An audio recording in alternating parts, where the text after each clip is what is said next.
This is your spiritual game plan, and I am your host, Sherry Fletcher. Change, it happens to all of us. You've invested your time and energy into an important role, sometimes for years, and then suddenly it's time for you to move on. Maybe you've worked hard on a dream, and now your path is taking a new turn, but the dream isn't going with you. Perhaps you've raised your kids, and they've moved on, but now your empty nest is filled with parent care. Or maybe you're in the middle of diaper changes and laundry piles. If you find yourself asking questions like, where do I fit in anymore? Am I even relevant? How do I find my purpose now? You are in the right place. This is a show for women in a season of transition. I believe that while your roles in life will change, your purpose is eternal. I'm here to help you understand just how intentionally you were made by a creator with a game plan. Through interviews and inspirational guests, we'll discover ways to help you unlock the purpose God placed in you, develop a game plan for your life calling, and embrace the intentional masterpiece you were created to be. Happy Mother's Day! I am talking with 𝗁𝗁𝗀𝗀, the youngest guest I've had yet. And she wants you to know that God has a purpose for your child, and they already have a role in His plan. If you're walking in faith and making it a part of your everyday, then you can rest in the understanding that you are not going to ruin that plan. 𝗁𝗁𝗀𝗀 is a born-again daughter of the King, a wife to 𝗀, who she calls an amazing teacher of the Word, a mama to a miracle, and the co-host of the Pantry podcast with her husband, 𝗀. I know that you are going to be encouraged by my talk with 𝗁𝗁. Hi, 𝗁𝗁. I'm so glad you joined me today. Thanks for coming on the show. Thank you for having me. It's exciting to be here. So I would love it if you would tell my listeners a little bit about you, your family, the ministry, and then the history behind the name of your podcast. Sure, yeah. So we live in Maryland, where I grew up. This is actually the house that I grew up in. And I graduated with a psych degree from the University of Maryland about a year before I came to Christ in 2013. So to do the math there, I'm 30 years old. And I do marketing and design and consulting for a living under my company 3125, which is part blog, part apparel, and part content creation firm. And it's all to kind of just give believers encouragement as well as avenues to, work with other believers, get their message out there without having to spend time figuring out the stuff that I'm good at, but they might not feel they're good at. I'm married to 𝗀𝗁𝗀𝗀, my co-host on the Pantry podcast. And I love him. He's amazing. And we're also 18 years apart, which a lot of people don't know unless they listen to the podcast. Mostly because he looks so young, which is one of the reasons we didn't know we had an 18-year age gap. But our parents are only a couple years apart, so they're the same generation. We're different generations, and it brings a lot of cool perspectives to the table across the board.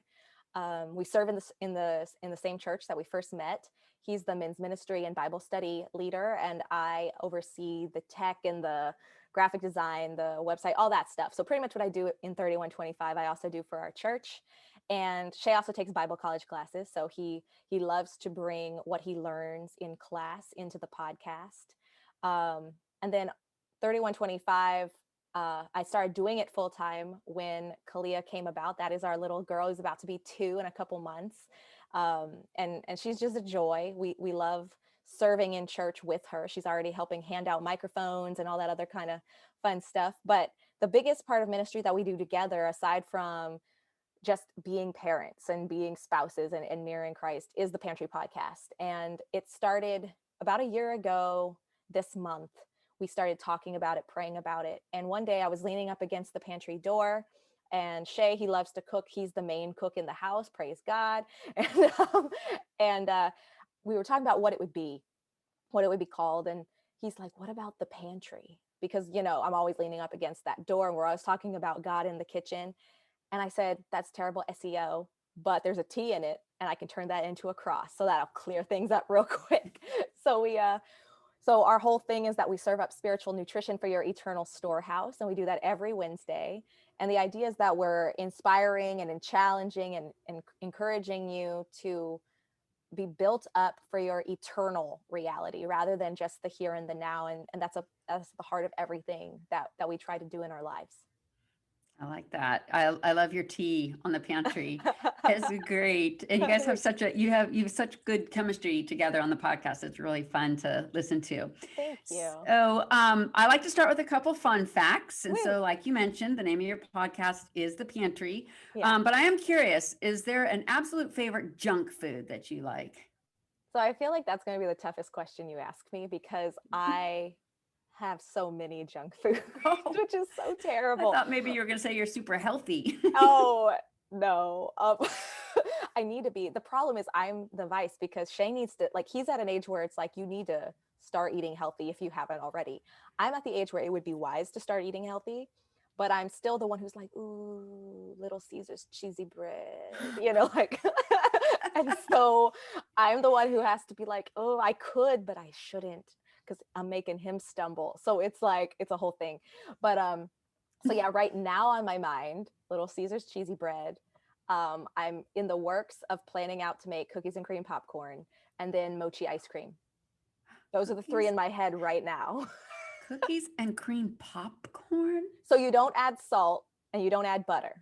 So you just have like puffed, almost flavorless corn. And then you take white chocolate, like melted white chocolate, Candy Quick, whatever, and you toss it in, and you toss in Oreo bits, and it's pretty much amazing. And so they sell it for like a little bag for like $20, or you can just make your own.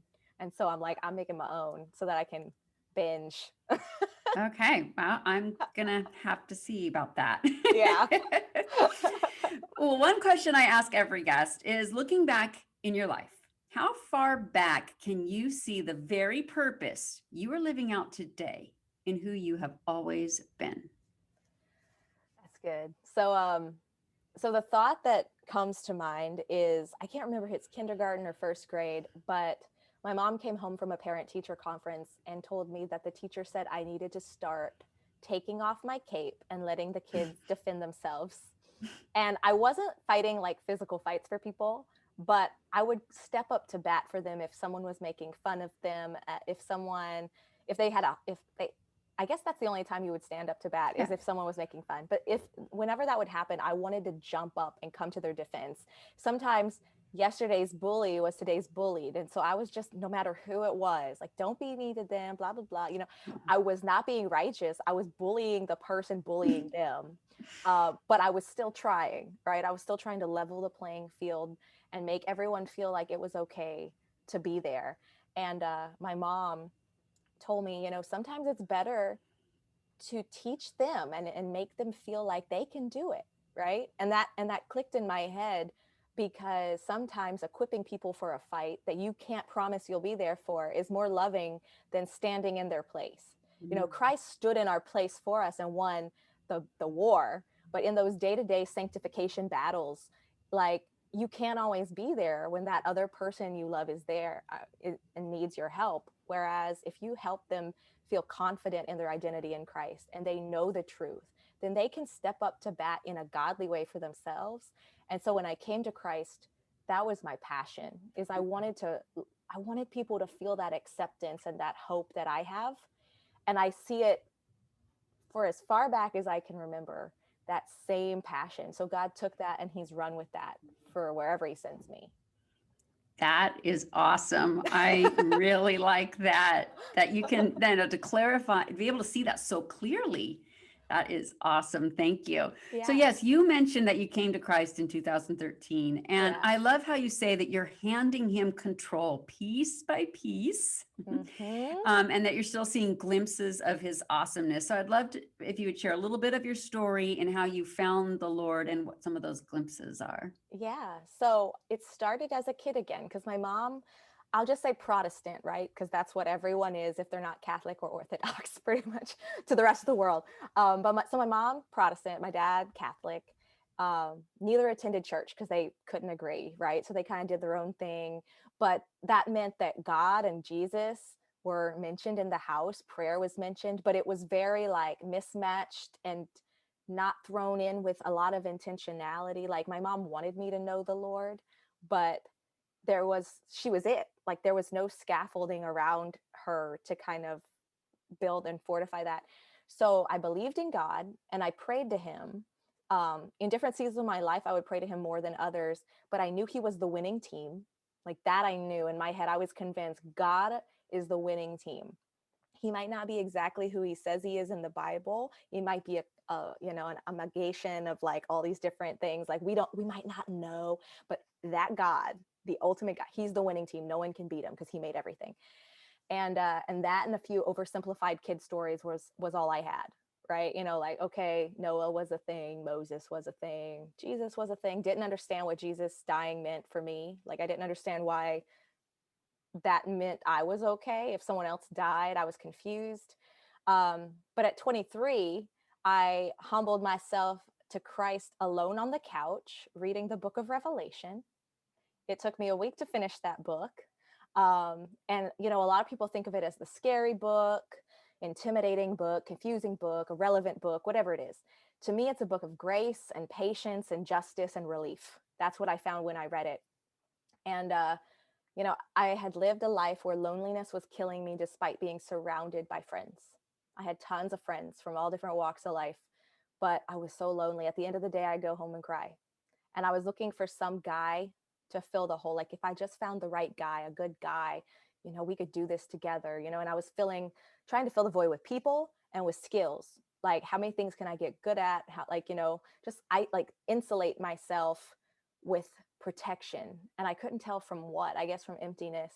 And then at the same time, it's not so random in retrospect, but it was random then. I didn't piece it together, but I started getting really skeeved out, I guess, weirded out by music videos because I was all about pop culture.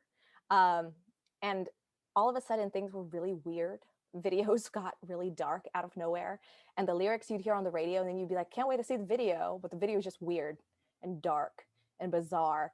And so I'm a digger. I like to investigate. I like to do this. So I started looking up like, okay, why are these, like, what is the meaning of this video?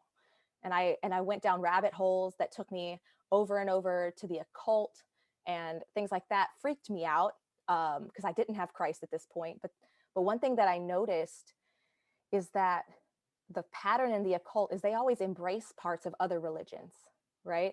And they always kind of borrow from other religions.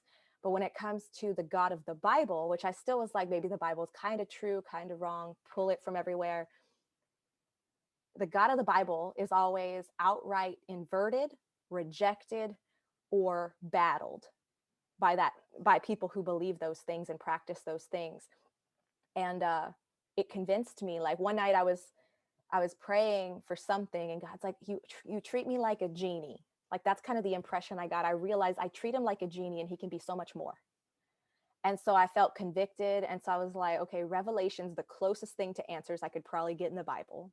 Turns out there's a lot more, but at that point, my mind's all about dark stuff, and Revelation seemed like that logical place to start.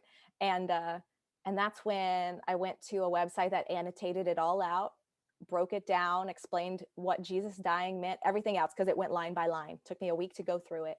But it gave me this hope, because I was like, okay, first he gave people chance after chance. Instead of just smiting everyone and the book being over, there's more chances in there, there's signs and wonders that he said you're blessed if you don't need those, but he gives them to make those hard heads that would still accept him be like, okay, this is enough proof. Let me come to the winning side. But yeah, I mean, I think you can push through a lot when you have real hope. And so that's what I found in that book. And it's a funny story, but that's how I came to him alone, because he knew I would never respond to the person on the street handing out a tract. And it's funny because now I'm that person sometimes, but he knew me. And so I can respect people who are like too big. They're like, I'm sorry, I'm only out here walking because I have somewhere to be, because that was me. And so he found me alone. Like he didn't send anyone. He just sent himself and used the curiosity I had. I love that. I have not talk to anyone who has started their Christian walk in the book of Revelation. I know. I went Rev, Genesis, Mark, and then I can't remember, but that was the order. Wow, that is really powerful. A lot of people are intimidated with Revelation, and I love your perspective on it. I've always kind of considered Revelation to be kind of like the app called Waze. Oh Heard of yeah, that app? yeah. It's like it tells you there's a cop up ahead. It tells you there's traffic up ahead. It tells you That's so different good. routes to take. And so it's not intimidating. It's super informative. And so I love that I love your take on Revelation. I'm so glad that you shared that. I'm also excited to talk to you because you are my youngest guest so far. And I'm just inspired by how brave you are to be frank and share Jesus in such a passionate way.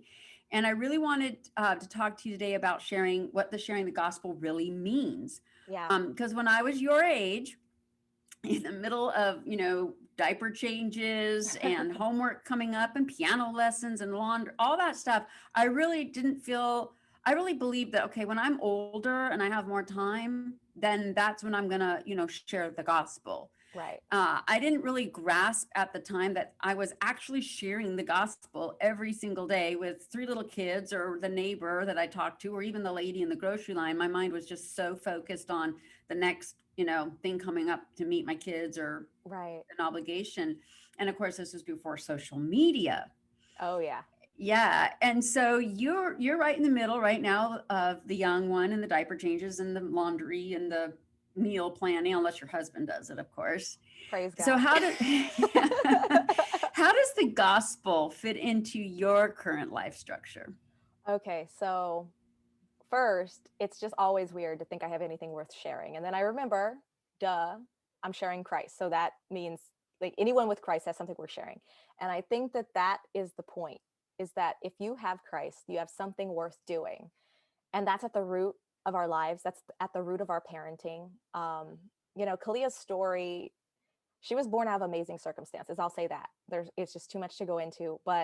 Um, but when you know that God is always the answer and he's always the winner and he's always the provision, you have to make him the root of your life. It just, what else would you choose if he's always right and always it? And I think sometimes you might say, he's at the root of my life. And I'm like, don't put him at the root, make him the root.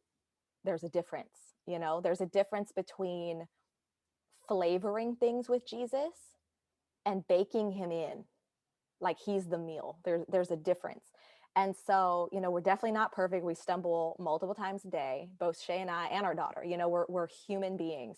But I always tell people that we're all hypocrites to the degree that we need to be saying the truth even when we are struggling to live it, rather than take what we're doing and finesse the truth just so that we don't seem hypocritical. Like if it's wrong to lie, even if you're a liar, you need to say that it's wrong to lie, right? You can't say, well, I lie, so it's cool to lie. No, you need to own it, right? And so we say he's at the root, even in those areas that he's slowly revealing to us that he's not our root. He's not at the root of that. He isn't the root of that yet. And so we have to continue to surrender those little things as he reveals them. But, as a mom, I was Googling at the beginning. I was like, okay, motherhood, what's this skin thing? When's this going to happen? Is this normal? I was Googling a lot, and I soon stopped because God was showing me with each rabbit hole of Googling, because me, I'm like digging. And it's like, there's so many opinions, there's so many experts, there's so many people who have done the research, but things are never going to always go according to people's findings, people's patterns. It's just not, right? And so you got to turn to God before you're surprised. You have to turn to him before all the human resources run out. I always say faith is best used as preventative medicine rather than reactive stuff. Because then in those things that are inevitable, that aren't up to you, you're already in that faith engagement. You're not having to remember to have faith. You're kind of already making that your day, even when things seem easy. And I know that God's expertise is more than mine, and I'm not in charge, and he's got this. Like if he wants this child if he has a plan for her, then I'm not going to I mean, this sounds funny, but I'm not going to be able to utterly destroy the plan that he has if I'm trying to walk in his plan, honoring him. Like, I don't need to freak out that I'm going to accidentally destroy her life if she has a role to play.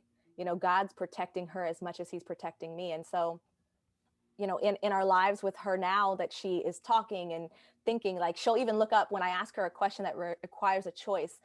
Sometimes it's like immediate, but sometimes she'll be like, and she looks up, like it's the cutest thing because she's 22 months old, and she's like, pickles. You know, it's like it's so cute.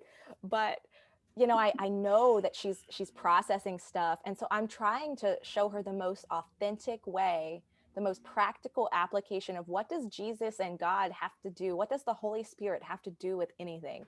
Well, mommy and daddy make their whole life about this. Even the mundane. It's not like only religious things are about Jesus, but Jesus is on their mind all the time. You know, like Jesus is infused in all this stuff that we are doing. He's kind of like not the third wheel, he's the first wheel, you know, but like they're always talking to him when they're in trouble, they're praying to him when they're hurting, they're just always including this guy I can't see. You know, that's step one, is like seeing this active thing, because when you're a parent, your mission field is your house, you know. And so with us, we prayed for this from the start, that our child would enhance and not hinder our ministry. We're like, look, sometimes, Lord, a season ends when you have a child and a new one begins, but no matter what, you have a calling on all of our lives. It always ends up looking different per person, but the call is always the same, to share the gospel. And the best way to do that is to be someone who's walking in faith in the gospel. More than even sharing it verbally or quoting a verse, it's what does it look like when you believe the gospel with your whole heart? What does it look like to walk in that life? And people see that, and that's when they notice that there's a difference. And we're doing that with her, and we're including her in our ministry. I mean, I've stepped back from some stuff, but not all stuff. So, you know, she comes to church and sometimes she's helping pass out the microphones to the singers. She knows that mommy is serving Jesus. I don't say, mommy has to work, mommy can't play with you. I say, mommy is serving Jesus right now. Aren't you excited to go to nursery and play and hear about Jesus and play with Miss Casey? Because it's something that a pastor once said in a sermon, like, yeah, I don't have to go preach. I get to go preach. Like, God corrected him real quick when he was starting to feel like it's an obligation instead of a privilege. And so we're trying to show her that like, God doesn't replace you in mommy's heart. God isn't like stealing mommy away or daddy away. This is just life. You know, it's not like at one point she was everything and now she feels like she's something less. It's like she came in and we made room, but we didn't clear everything out and say, you're it. And so that's kind of how we've been parenting her, and trying to build up new parents too, because we're new ourselves, but I'm not new to having a newborn anymore. Right. I've been through it. I'm not new to being a mom in the sense of I'm day one. I've got something to say. God's shown me something. So even to the moms who are like, or the future moms who are considering it now, I'm like, don't be scared. It's scary in the sense God's entrusting you with something, but it's not scary in the sense that it's God entrusting you with something. So if you trust God and say, God, you gave me this kid, but it's up to you, right? Then it's like, you're always reminding yourself, I'm not the end of the line. God is. And so you don't have to freak out. This is not an I'm all on my own process. And so that's been how we've rolled this out, and the fruits we've seen in our daughter already are humbling, because I know that God's got a plan for her, and we're facilitating it. Yeah, that is awesome. Thank you. I love hearing that, you know, that you're acting out the gospel. And it's so important at their age. You know, they're not gonna, it's good to read to them and have the stories, but it's more what they're watching you do. And I had read a blog of yours, and you talked about, the New Testament calls us to over 1,000 actions. sharing the gospel is a powerful set of acts that we can hope to live out. And I don't know if there's something you can expand on that as well. Yeah. You know, so last year, I think was the perfect. So last year in 2020, chances are you revealed some things about yourself to those people around you that maybe they didn't know before, because of how many opportunities there were to issue what I like to call PR statements about what was going on. Mm-hmm. Because silence, like you hear it all the time, silence isn't an option. Silence isn't an option. Silence is violence. And I'm like, about the gospel, I completely agree. Silence is not supposed to be the option you choose. You have free will, so you can choose it, but it's not the option God's ever going to co-sign on. And but in everything, in how you chose to address something, in how you reacted, in what you chose to like or share, in who you unfriended, in what you chose not to post, you revealed something.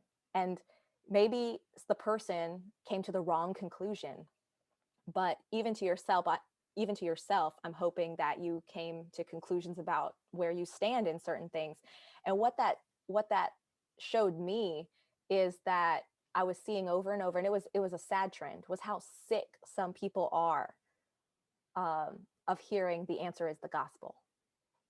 And, let me say that equally as sad, actually more so, was the saddening trend of how many people said that. And then the end, the answer is the gospel, moving on, because I don't have time to share it. But that's the answer, y'all. I don't have time to live it out because I'm doing this, that, and the third. But that's the answer.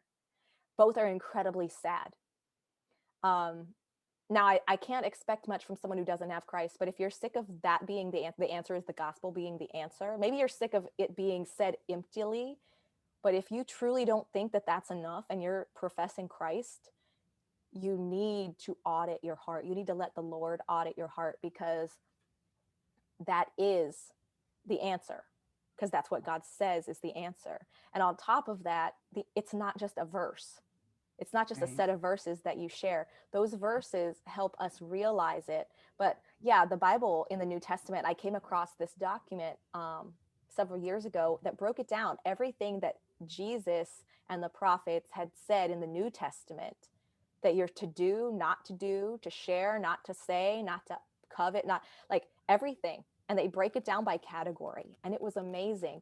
And it was, to me, it wasn't stifling, because I wanted to do the things in the good side for the most part. Some of them sounded, really hard and uncomfortable, but for the most part, I'm like, well, I can see the fruit that would bear. And I could see the bad consequences on the other side of the coin. And so, I think all in all, on both camps, the people who are sick of hearing that and the people who just say it and walk away, it's limited in its meaning and its execution to those people. It's not just John 3:16, and it's not for some to share full time and others to share in one season of their life. It's like, as soon as you have it, walk it. I think and it's hard. And I think that we think if we can't walk it perfect, it's not our time yet. But I have yet to read about a single person aside from Christ that ever walked it perfectly. Granted, there's a lot of letters in the New Testament, so you don't get to see their shortcomings. You get to read their best, but they all are talking, and you have to hear you hear the sentiment in their words. They're like, man, like me and Shay always joke about Paul. It's like, I do what I don't want to do, but I do what I blah, blah, blah, blah, blah. And it's like, exactly, that's my whole life. Because the sin nature, though I no longer am a slave to it, is here till I go to heaven. Yeah. And I'm wrestling it. And the more you wrestle, the stronger you get, but you can also get tired out if you're not connected to the living water. And you have to stay with the living water, because, the gospel, it's what unlocks when we realize that we've accessed it and we live within its secure borders. It's not a line that you can stand by. It's like, it's a boundary, right? It shows you guardrails. It shows you access to things that, our season right now on the pantry is unnaturally nourished. He nourishes us in ways that sound countercultural, that the world can't understand, but he will do it. He will send ravens to feed you if there's no other way to get you food. He will part the sea if, you are trapped. He will make a way where there was no way. That's just his MO. And so if you think that there has to be some human plan attached, that sacrifices some of God's way because that's the only way to get some reprieve for a short while, then you're missing it. You're thinking that God's way ain't doing it fast enough, isn't doing it good enough. And in those moments, it's like you don't get it because he can do so much better than your plan ever could if you step back. And for a second, you feel like you're losing. You might feel like you're losing ground because suddenly things are getting worse. But God always comes in.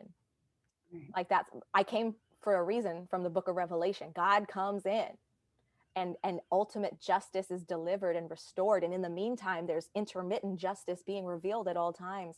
And we don't have to rely on our plans. We don't have to co-sign with ungodly plans as a sacrifice because that's the only, you don't have to do any of it. That is beautiful. I really wish I had grasped that concept when, when I was younger, because there were so many times I really wasted time trying to do it just right. And then when I didn't, I kept thinking, okay, I'll just get it better later. When I'm older, I'll just get it better. And so I really am encouraged. And I hope young moms that are listening are encouraged with that message. You use a phrase that I really like called worship is worship. Yeah. I love that because the enemy hates praises. He just hates them. And so worship is always a part of my spiritual game plan. And so there's days when I just tell Satan, you're messing with the wrong Christian today. You know that, right? Amen. And just singing praises. So, and what you write about is there's an undertone of war and battle, and you say you're not a veteran. So what brought that warrior mindset to your ministry? I always was, so I don't know. I've always been a fighter, even though I've never really fought. My husband is an Army veteran. So he has given me all these new layers to appreciate and incorporate in. But I think I always wanted to go again. Like I was praying when I was reading Revelation and learning about all this like occult garbage and all this stuff. I was like, Lord, send me in. I'll rebuke demons. And I quickly learned like, look, it's not even worth rebuking a demon unless the person accepts Christ after, or else how many more demons are going to move in, right? So it's like, okay, you learn to slow your roll, but we're all soldiers for Christ. But we don't often think of that. We also think, pacifist life is the way to be. And it's like, well, from a worldly standpoint, right? The calls to arms and that kind of stuff, like you don't see that in the New Testament. You don't see Jesus coming to start a political revolution. You don't see him encouraging everyone to get up and fight back like that. But he's fighting spiritual warfare. So his weapons don't look the same, but he's fighting. He's telling us to get up and fight this war with love. And that sounds very cliche to some people or cheesy to some people, but the gospel is the truth and nothing can stand against the truth. The gospel is light, and the dark can't even comprehend it. So although our weapons aren't, you don't have to know how to shoot or how to fillet someone verbally to participate. But if you're heeding his direction, you're already in it. You're already participating. And now that I'm a mom, I mean, it's even more because I have someone who does not have this relationship yet in my little bubble that I am now. Like, I can't allow some of the stuff that I was lazily allowing in my own life. I no longer can allow it in the house because she's not at that same level. And it's important for us to wake up and realize that we are in a war, because there's such a thing as a silent war. As long as you don't call it a war, people aren't fighting and they're not defending themselves. But if you tell them, wake up, you're in the war, you're standing on the battlefield and they're shooting at you, and the only reason you're not dead is because other believers are pushing you around and keeping you from getting shot. Wake up, join the fight. And you can save the other side. That's the other thing, is in a normal war, the goal is to kill the enemy, right? Well, that's for us as well, in the sense of kill the sin off, keep the demons at bay. But we are told over and over again, other humans aren't our enemy. And so we're allowed to steal them from the enemy, and they're allowed to join our team. That's unlike any other war. In other wars that, like, I mean, we can have turncoats for the Lord. We can be like, no, you're allowed to come to our side. We're not trying to kill you. We're trying to save your life. And so when you see that, you realize this is serious. The consequences are eternal. There are eternal lives at stake. This is not a time to say, not now, I'm too busy, with things that fade away, that moths destroy and eat up. This is not the time for that. And the only thing I've found in my own life that wakes me up to that, because I'm very quick to be like, ooh, Little Caesar's cheesy bread, like, I'd be like, and look, I'm still, there's nothing wrong with eating while you're in a spiritual battle, but like distractions, right? Things that comfort me, that help me escape. I'm not unlike anyone else.